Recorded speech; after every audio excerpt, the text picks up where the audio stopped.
Hello and welcome back. Episode number 41 की शुरुआत जिंगजैंग और फ्रैग्रेंस से होती है। फ्रैग्रेंस उसे अपने साथ बिताए हर लम्हे का वास्ता देकर वहाँ से जाने के लिए कहती है, पर कहते हैं ना कि इश्क के आगे तो बड़े बड़े सूरमा भी झुक गए थे, ये तो कुछ भी नहीं था। जिंगजैंग कहता है कि मेरे होते हुए तुम्हें कोई चोट नहीं पहुँचा सकता, चाहे वो मेरी माँ ही क्यों ना हो। वो अपनी पावर्स का यूज़ करके फॉर्मेशन को डिस्ट्रॉय करने लगता है। वो फ्रैग्रेंस को बताता है कि पैरेलल फॉरेस्ट में ही उसे फ्रैग्रेंस की सच्चाई का पता चल गया था, पर अपनी माँ से बचाने के लिए वो उससे दूर रहा था, उससे इस बात का पता नहीं लगने दिया। फ्रैग्रेंस कहती है कि मैंने मरने से पहले तुम्हें देख लिया, मेरे लिए इतना ही बहुत है।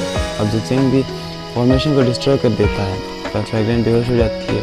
फ्रैग्रेंस को बेहोश होता देख जिंगजैंग उससे कहता है कि मैंने तुमसे झूठ कहा था कि मैं तुमसे प्यार नहीं करता हूँ, मैं तुमसे बहुत ज़्यादा प्यार करता हूँ। फ्रैग्रेंस कहती है कि मैं जानती हूँ कि तुम मुझसे प्यार करते हो। अब जिंगजैंग अपनी पावर को उसके अंदर ट्रांसफ़र कर देता है। सीन शिफ्ट होता है हुंची पर, जो कि क्यूमो की स्पिरिचुअल एनर्जी का पीछा करते हुए बाईजी के वेडिंग हॉल तक पहुंच जाती है।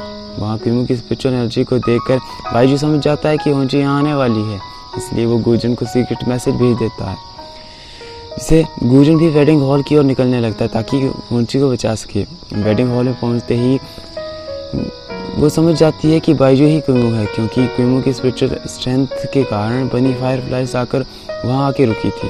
पर बाईजू कहते हैं कि ये पहले ही मैं बता चुका हूँ कि मैं क्यूमो नहीं हूँ, आज मेरी शादी होने वाली है और तुम यहाँ क्या कर रही हो, तुम यहाँ से जा सकती हो। पर हुंची मना कर देती है। वहाँ उसे थप्पड़ मत लगाती है, जिससे क्यूमो की दी हुई हेयर पे नीचे गिर जाती है। हेयरपिन को देखकर बाईजी को लम्हे याद आने लगते हैं जो क्यूमो के रूप में उसने हुंची के साथ बिताए थे। वुहान उसे पनिश करने लगती है, पर हुंची बार बार ये बात कहने लगती है कि मैं प्रेग्नेंट हूँ, कहने की कोशिश ही कर रही थी, बता नहीं पाती है, पर हर बार वो नहीं बता पाती है। बाईजी ने वुहान को रोकने की कोशिश करी, पर वुहान रुकने का नाम ही नहीं ले रही थी। इतने में गूजन वहाँ आ जाते हैं और वुहान को रोक देते हैं। उन्हें फाइट होने लगती है तो बाईजी बीच में आ जाते हैं। बाईजी गूजन को हुंची को वहाँ से ले जाने के लिए कहते हैं, पर हुंची मना कर देती है। उसकी एक शर्त थी, क्योंकि क्यूमो बाईजी की बॉडी का एक पार्ट था, तो उसकी रिस्पॉन्सिबिलिटी जो उसने अधूरी छोड़ी थी उसे पूरा करना भी बाईजी का ही फ़र्ज़ था। तो कहती है कि मुझे डिवोर्स देना होगा। हुंची की इस शर्त पर गूजन भी एग्री कर जाते हैं कि भाई ये तो सही बात है। कुछ इमोर्टल खुद को थोड़ा ज़्यादा अहमियत देने लगते हैं, पर गूजन उन्हें उनकी औकात दिखा देता है। बाईजी को ना चाहते हुए भी हुंची को डिवोर्स देना पड़ता है। डिवोर्स के बाद अब गूजन कहते हैं कि क्योंकि अब हमारा हेवन पैलेस से कोई नाता नहीं है, इसलिए अगर अब किसी ने हुंची को हर्ट करने की कोशिश करी तो मैं बीच में आ जाऊंगा, चाहे वो ट्रू गॉड हो या फिर इमोर्टल या फिर कोई अदर गॉड, मैं उन्हें छोड़ूंगा नहीं, उनके साथ अपनी आखिरी जान तक लड़ता रहूँगा। जैसे वो वहाँ से जाने लगते हैं, जिंगजैंग हेवन सोल्जर के साथ उन्हें चारों ओर से घेर लेता है। कारण यही था कि वुहान ने पहले ही जिंगजैंग को इस बात के लिए तैनात कर दिया था कि अगर हुंची वहाँ आती है तो उसे पकड़ के वहाँ से वापस जाने ना दिया जाए। लेकिन हेवन सोल्जर्स की इस हरकत को देखकर डीमन गॉड वहाँ पर आ जाता है। बाईजी ने उसके आने का कारण पूछा तो डीमन गॉड त्यांची बताता है कि हम हज़ारों सालों से एक दूसरे को जानते हैं और आज हमारी शादी है, तो मैं इस इवेंट को कैसे मिस कर सकता था, पर मैं तुम्हें शादी करने नहीं दूंगा, तुम शंगुआ को धोखा नहीं दे सकते। अब उन दोनों में ज़बरदस्त फाइट सीक्वल देखने को मिलता है। डीमन गॉड कमज़ोर होने लगता है तो वो पर्पल मून शेड की सारी पावर्स को खींच लेता है, क्योंकि पर्पल मून शेड की आधी पावर्स डीमंस को फीड कर रही होती हैं। तो इसके कारण जो अदर डीमंस जो अपनी कल्टिवेशन कर रहे होते हैं वो सारी की सारी कल्टिवेशन नष्ट होने लगती है।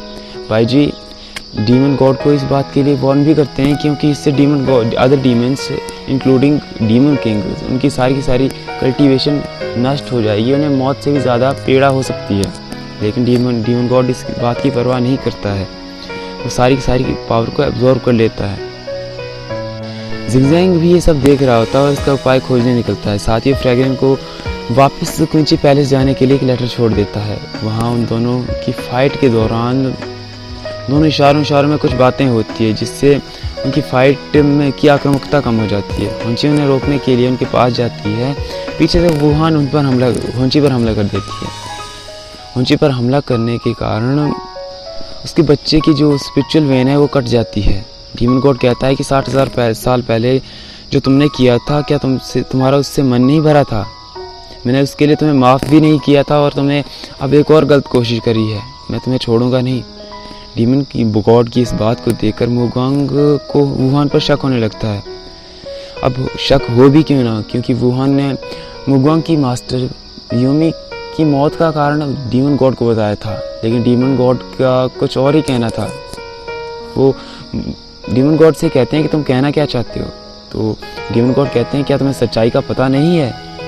इससे डीमन वुहान का जो है शक और भी ज़्यादा गहरा हो जाता है।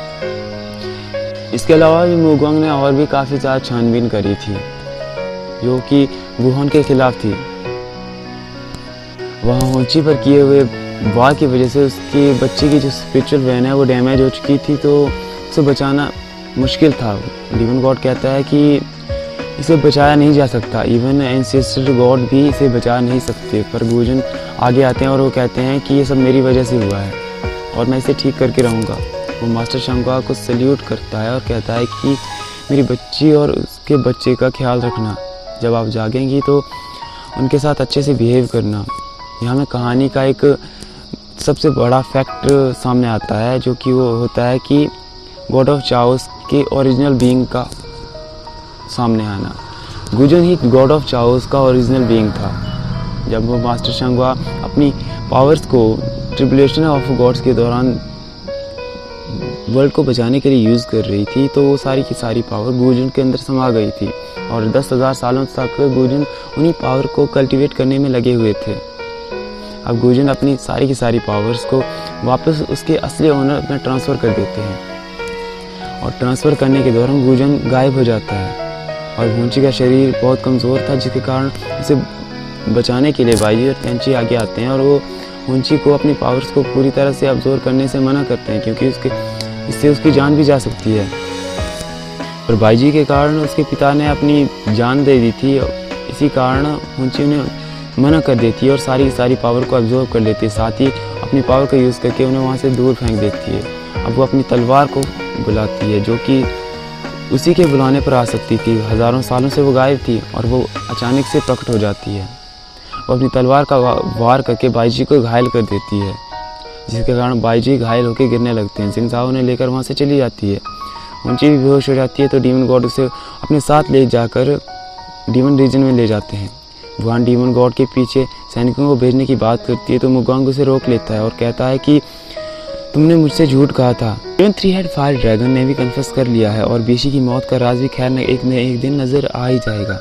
वुहान किसी ना किसी तरह मुगांग को डिस्ट्रैक्ट करने की कोशिश कर रही थी, लेकिन उसका शक इस बार काफ़ी ज़्यादा गहरा चुका था।